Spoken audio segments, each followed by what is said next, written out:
Swiss bank থেকে আমাদের কোনো টাকা বাজেয়াপ্ত হয়নি, হিডেনবার্গের দাবি খারিজ করল আদানিরা।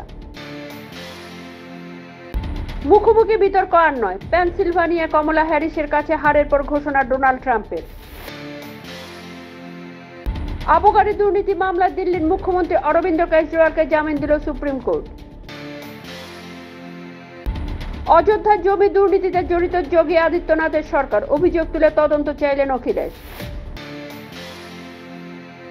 পুলিশের খোঁজের সন্দেহে ছত্রিশগড়ের প্রত্যন্ত গ্রামের 2 বাসিন্দাকে ফাঁসিতে ঝোলালো মাওবাদীরা।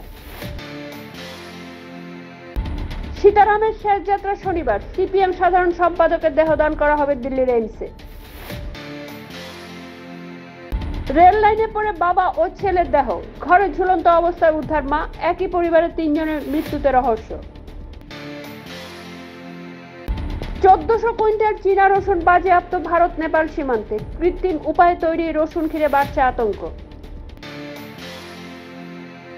পরিবারের 9 জনকে কেড়েছিল ওয়েনারের ধস, দুর্ঘটনায় এবার বাগদত্তকে হারালেন ক্যারলের স্মৃতি।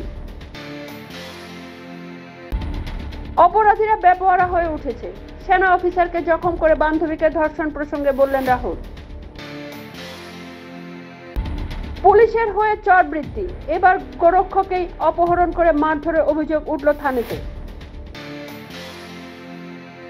হরিয়ানার ভোটে বিনেশ ফোগাটের বিরুদ্ধে আপেটবাজি ডব্লিউডব্লিউর কুস্তিগির কবিতা দালাল। দিল্লির অভিজাত পাড়ায় গুলিতে ঝাঁঝরা যুবক, নেপথ্যে বিষ্ণুই গ্যাং।